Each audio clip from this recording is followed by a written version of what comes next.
Joining me now, Tennessee Senator Marsha Blackburn. Senator, great to have you with us on an important subject that needs more attention. I want to start with this video and sound of then candidate Biden on the campaign trail talking about this very issue. Listen to this. I've never spoken to my son about his overseas business dealings. I have never discussed with my son or my brother or anyone else anything having to do with their businesses, period. Do you think it was wrong for him to take that position? No. Knowing that it was really because that company wanted access to you? Well, that's not true. You're saying things you do not know what you're talking about. No one said that. Who said that? Senator, that's not aging well, especially in light of the increased information that we're getting. Your take on the latest that we're learning about Hunter Biden's calendar, what it might mean vis-a-vis President Biden. Brian, you're exactly right. That is not aging well. And think about the thousands of people who said, well, I voted for Joe Biden because I thought he was being wrongly accused.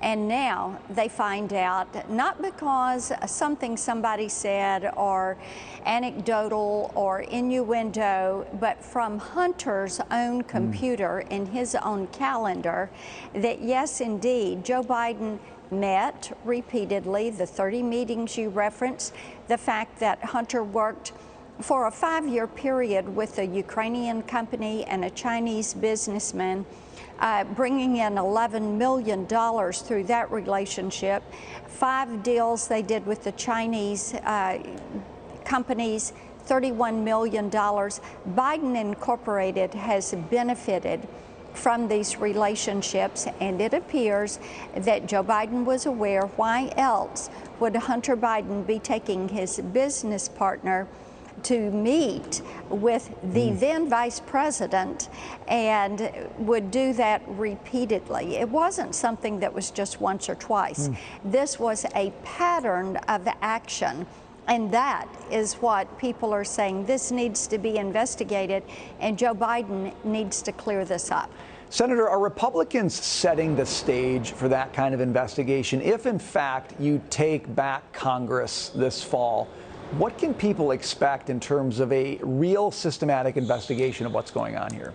Well, first of all, Republicans are going to have an agenda to address some of the things the American people want to see addressed, like the inflation, the energy issues, that open border, crime in the streets, and fentanyl that is just flowing over our borders. When it comes to investigations, indeed we should, because there should be one set of rules for everybody, and there ought not to be 2 tiers of justice, which is what you see with Joe Biden, his administration. It is what you have seen with the actions of DOJ and FBI, that there are 2 tiers of justice. That is not what people want. They want everyone to abide by the rule of law. And you will see information brought forward to make certain that people who have done wrong are appropriately punished. Senator, I want to switch gears here for a second. Your colleagues on the other side of the aisle went crazy last week when Senator Joe Manchin said he can't buy on to the latest spending proposal. Representative Ilhan Omar has called for Manchin to be removed from his role as the chair of the Energy and Natural Resources Committee. How far do you think Democrats may go to punish Senator Manchin for failing to get on board with their preferred left-wing policy priorities at the moment? Yeah, you know, Brian, it's so interesting to me. They don't want people to represent their states and the people that elected them. They want people to represent this leftist socialist agenda that they have. And if you are not going to be in lockstep with them, they want to cancel you and get rid of you, trying to remove him from his position. It just shows you there is no opportunity to have a big tent or diverse opinions on the Democrat side of the aisle. You have to be in lockstep You have to be supporting this leftist agenda.